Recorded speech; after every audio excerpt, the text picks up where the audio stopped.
Hello, I'm Lisa Pineda, and welcome to the Dismantling You podcast. Today, I have another amazing guest. Dr. Veronica Abril is with us today. Welcome, Dr. Abril. Thank you for having me. I'm very honored to be here today. Well, I'm very excited to have you here today, and I'm going to call you Veronica because I know you personally, so I'm glad to see you in person. I want our audience to know about your background, so I'm going to dive right into it first. Dr. Veronica Abril is a New York State licensed acupuncturist, nationally certified diplomat of acupuncture by the NCC AOM, and holds a transitional doctorate from the Pacific College of Health and Science. She earned her master's degree from the New York College of Health Professions in Syosset, New York, where she completed a rigorous 4-year program in traditional East Asian medicine.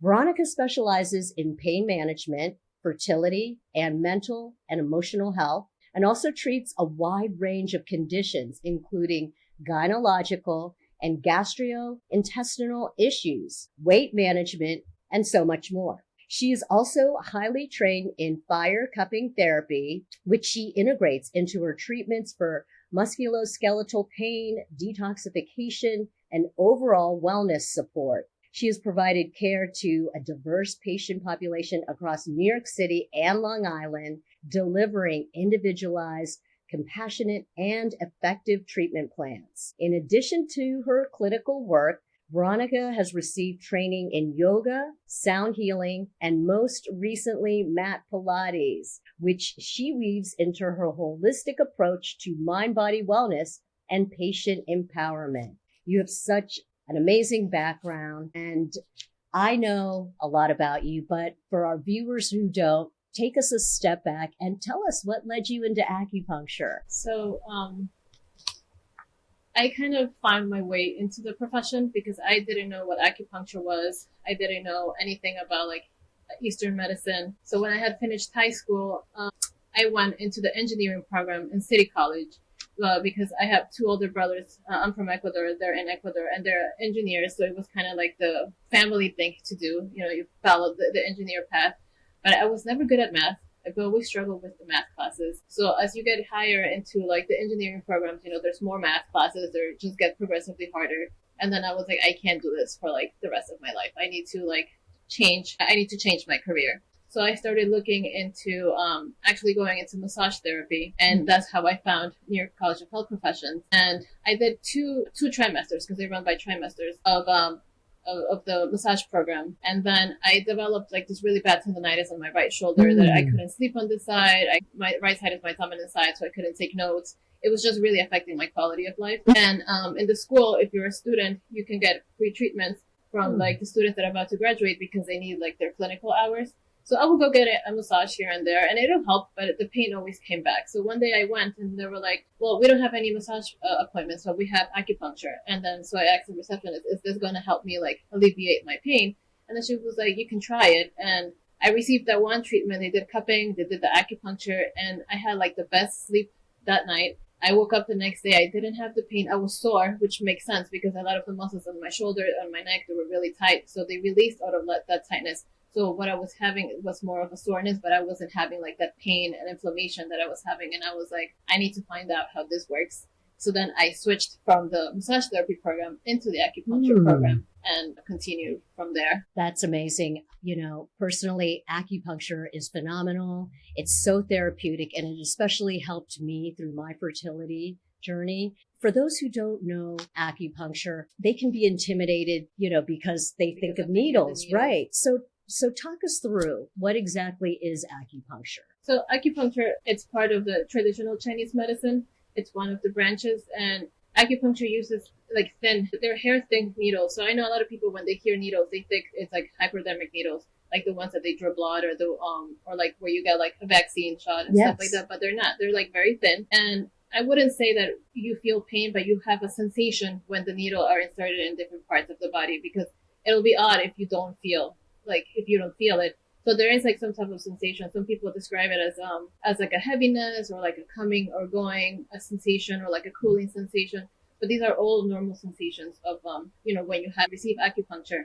And if anybody is afraid of needles, but they could always talk to the acupuncturist and explain to them. And then we can always take a gentler approach, making sure that the person is comfortable. So this makes it a more comfortable experience because they're already coming in with like a pre-notion. So we have to kind of like get over that barrier. And, once they get the treatment, they're surprised that they're actually very relaxed, even though they're laying there with needles, which, it's a weird concept, but it is very relaxing. It is. It truly is. And it's just that preconceived idea that it's a needle, but it's the very thinnest needle that you basically use. Yes. Exactly. Microscopic, right? What can a patient expect during their first visit with you? What would an acupuncture session be like? And then if they have issues, what would you talk them through to treat them for pain? All right. So, we go through the initial consultation, and during the consultation, I go over their medical history, anything that they were like diagnosed by a medical doctor, anything that they might have going on, such as,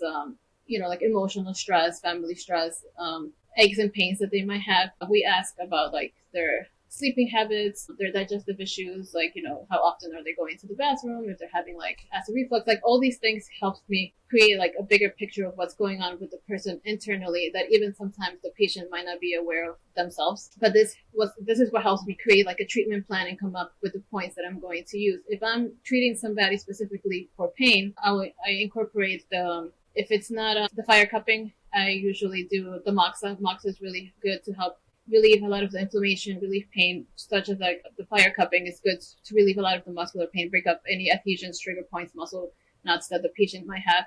And all of this, along with the acupuncture, helps reduce the pain, the inflammation from whatever area they might have it. So how many sessions does a patient need to go through to see results? So it depends on what I'm treating. If somebody comes with like something acute, like let's say they just like hurt their shoulder or they woke up with like shoulder pain, so maybe like 1 or 2 treatments might help resolve the issue. If it's something chronic, whether it's like emotional or like physical, it might take anywhere between 5 to 10 treatments.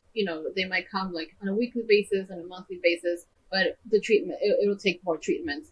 And once the patient starts feeling better, it is usually recommended to stay like in a maintenance plan, just because, life happens. You're still doing sometimes some of the things that cause the initial pain or the initial discomfort. And so it's good to incorporate this as part of your self-care plan. Good to know. So how can it help with stress and anxiety? So acupuncture is good in helping regulate your nervous system. It takes you from the fight or flight into the rest and digest. There's like research that shows that acupuncture helps release the good feel hormones, which are your endorphins. So that in turn creates a cascade of like, you feel more at ease, you feel more relaxed, then your body naturally reduces the inflammation, reduces the pain. And because you're resting and digesting, then your nervous system, your anxiety and all of that also decreases. Can you feel the blocks and where exactly they are in the body? So we can't like necessarily like feel them, but like through observation and palpation, we can see where the areas that there's actually like in terms of pain, where it's like the energy is blocked, the energy or the qi, that Chinese medicine works with. So there might be like muscle tension, muscle knots. Well, if I'm palpating, you could actually feel the restriction of the muscle compared to like from your right side to your left side. And then we can see where the stagnation is. Sometimes when I'm needling certain points, some people might be tender in certain points. So this just shows that, there was the blockage or the discomfort there. And we need to move the energy, increase the blood flow to reduce the pain and the inflammation. That's phenomenal that you can actually feel the blocks within the body and then target those specific areas. So Dr. Andrew Huberman, who is a neurobiologist out of Stanford and a professor and part of the medical school, said acupuncture increases likelihood of pregnancy. The actual act of using the acupuncture needles into these neural pathways, increasing nerve conduction, and therefore circulation to both the testes in men and improving the ovaries in women, improving circulation. You know what? This is hands down an amazing validation. What is your take on this? I like that he has like this statement about like acupuncture, because it just shows that, a lot of people think that, I don't know, that I guess like voodoo kind of thing. But when people come up with this research that, that acupuncture points can actually cause like a physiological response, then it just gives validity to the medicine that we are creating a response in the body, like the body, we're stimulating the nervous system, stimulating the brain, we're stimulating, our hormones to help have the outcome that we're looking for. Describe how acupuncture can help IVF patients with creating that plush lining in the uterus for an embryo transfer. So it's very important to have like that plush lining that they call it, which is like a thick lining of the endometrial tissue, because if you have a thin endometrial tissue, the chances of implantation, the chances, or even like if they're trying to conceive naturally, it really like decreases. The thicker the lining it is, the more likely that the embryo transfer, or like if an egg is fertilized naturally, that it will implantate, because you want like the thick lining, you want the increase of blood flow to the uterus, to the ovaries, to help increase even like the quality of the egg for like one time of retrieval or natural conception. And do you think that acupuncture can help with egg quality? So I do think that acupuncture can help with egg quality, not in the genetic makeup of it, but it can definitely increase the blood flow to the ovaries, which brings more nutrients, more oxygen to help better the health of the egg. There's certain genetic things that acupuncture is really not going to help with it. But if we have more blood flow, if we work on the stress of the patient, because that also helps, creates a big impact on like if people get results, it can definitely help that way. I also do recommend patients that, if they know they're going to start either IVF, IUI, or they're going to start conceiving, that for them to make, food changes at least 3 months before they start trying to conceive, because, it's, if you're not leading a healthy lifestyle, you can't expect it like with like a 1 week change that things are going to change internally. It takes time. So usually giving yourself a 3-month period for man and woman to make changes in your diet, to make changes in your habits, like if you're working out, not working out, how sedentary your life is, besides like other things. And this could really create a strong foundation to increase the chances of conception. Yeah, that's beautiful. It works hand in hand, and you've got to make sure that you've covered all your bases for conception and start early. So how does acupuncture help with hormones? So acupuncture helps with impacting the hypothalamic pituitary gonad axis, which is the system that's responsible for all the hormone production. So acupuncture does help balancing the estrogen, the progesterone. It regulates your FSH, which is your follicle stimulating hormone. It supports the production of the LH, the luteinizing hormone, which is responsible for ovulation. So you need ovulation in order to have the egg and be able to have conception. And it also, if women have any thyroid issues, it helps improve the thyroid function, which, the thyroid controls a lot of, or stimulates a lot of the other hormones in the body. And how would acupuncture help with fertility for men? So for men, it does help with improving the quality of the sperm, including improving the motility of the sperm. A lot of times, men are not aware that the quality of the sperm also creates a big part in the conception process. Absolutely. And acupuncture, the same as like with women, it increases the blood flow to like the testes. The more fresh blood, the more nutrients that the sperm receives during treatment, then it helps increase the quality of it. So here are some standard questions that I like to ask all my guests. And the first one is, what does prayer mean to you? So prayer to me is more like a meditation. It's a personal meditation where you can either speak to a higher being, like I believe in Jesus and in God, so it's like praying to either for gratitude or for guidance. If you have something going on in your life, just having a little bit of more clarity on what to do, how to do about things. But it's like a meditation for me. I love hearing that. And it definitely is. It's your time to decompress and to get really still with yourself, and give yourself more self-awareness. What does self-care mean to you? So self-care to me means doing things that are going to nourish you spiritually, mentally, and also like physically. The habits that you have every day, they impact your health, they impact the way that you think, and also just surrounding yourself with people that are like-minded to help you with like your self-care. But also self-care is being mindful that you are doing things that are going to help you recover from the everyday like stress. Booking an acupuncture appointment, booking a massage appointment, like all of these things that are going to help replenish you. People might think that it's expensive, but like really sick care is expensive. Yeah. All of these things that you're doing is preventative. And the more that you try to prevent disease from, happening in the future, you have to do those things now. And I think sometimes I don't know, maybe culturally, we're not taught about self-care. It's also seemed like as a little bit like selfish, but it's not, because your body needs to recover. You need to do things to take care of yourself so you can take care of other people. Well said. And that's the bottom line. If you can't take care of others unless you take care of yourself first. What is your vision of well-being? So well-being will tie into like self-care, doing things that are going to help you stay healthy for, as long as you can. As we age, there's certain things that are kind of like inevitable, but it's just doing things that will make you happy, that will help increase your spirituality, your mental health, and all of, like, I think, yeah.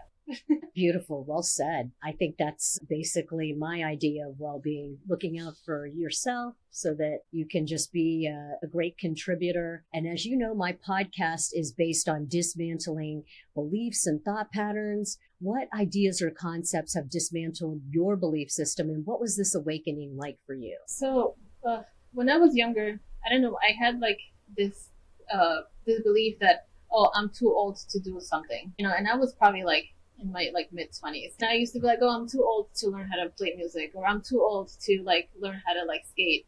And a lot of times I feel like that prevented me from actually like doing and like trying new things. But then as I got older, I was like, I'm not too old to do that. So like that was kind of like something that I had to work and like through myself and like break through myself, where like you are never too old to try anything, as long as you have the right guidance and you look for like the right education for whatever it is that you're trying to do. You are never too old to try anything new or to do anything or learn anything that you want to learn. I honestly wish that I wouldn't have had that mindset when I was young at that age, because I feel like a lot of the things that I'm doing now, if I would have started then I would have been a pro. Exactly. I think we are definitely guilty of having those narratives in our head. So if there was one thing you wanted people to take away from this conversation today, what would it be? That you're not too old to try anything that you want to try, and at least try it one time, because at least then you know if it's for you or not. And that self-care should really be part of your everyday life. You should always do at least one thing a day. And it doesn't have to be anything expensive, or it doesn't have to be that you're like have to spend money, but like sitting down and like drinking your tea peacefully, like before your day starts, or setting 10 minutes at night to just kind of like wind down for yourself or read your favorite book. But doing things that are going to help the body, the mind, and your soul.